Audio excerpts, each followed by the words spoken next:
University of Sri Jayawardenepura. Faculty of Technology. Department of Civil and Environmental Technology. Gas chromatography, mass spectrometry demonstration. Gas chromatography, mass spectrometry can be used to study liquid, gaseous or solid samples.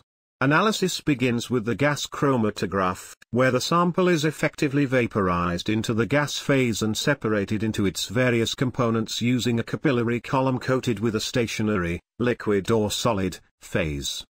The compounds are propelled by an inert carrier gas such as helium, hydrogen or nitrogen. As components of the mixture are separated, each compound elutes from the column at a different time based on its boiling point and polarity.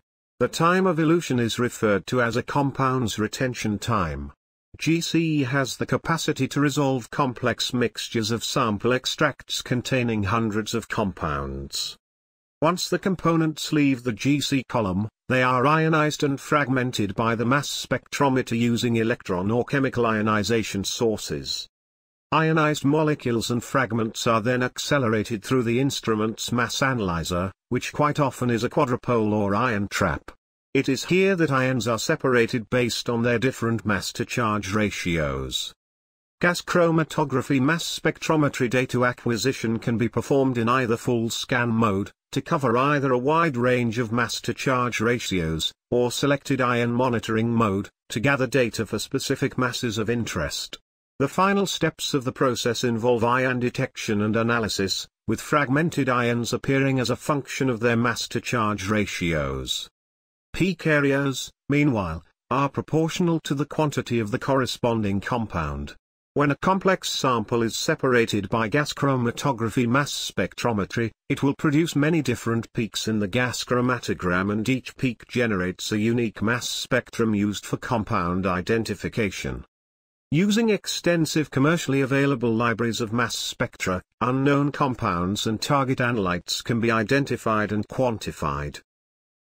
This is a GCMS composed of an autosampler, a column oven and column, a mass spectrometer, a gas cylinder, a computer that controls the GCMS and collects data. The autosampler allows for fast sample introduction as well as multiple injections done by the instrument itself. Here is the sample tray. Note that each position is numbered. Position numbers on the autosampler allow us to tell the instrument when and what sample to inject. This is the injection needle. It is programmed to rinse the needle between sample injections. The autosampler selects a vial and positions it under the injection needle. The autosampler proceeds with washing stages before it injects the sample. The needle withdraws sample at set volumes for injection. Manual gas chromatography injection.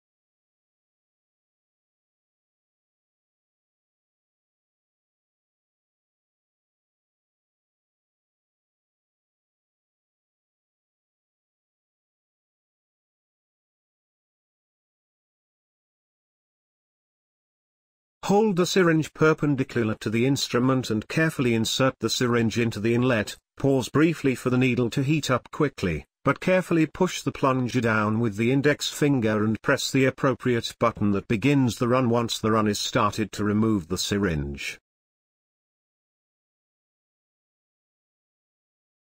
Here is an example of what the software looks like.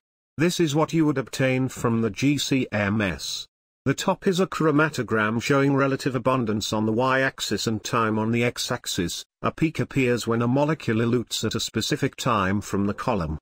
The bottom is a spectrum showing relative abundance on the y-axis and mass to charge on the x-axis. This tells us the mass to charge is detected for any given peak.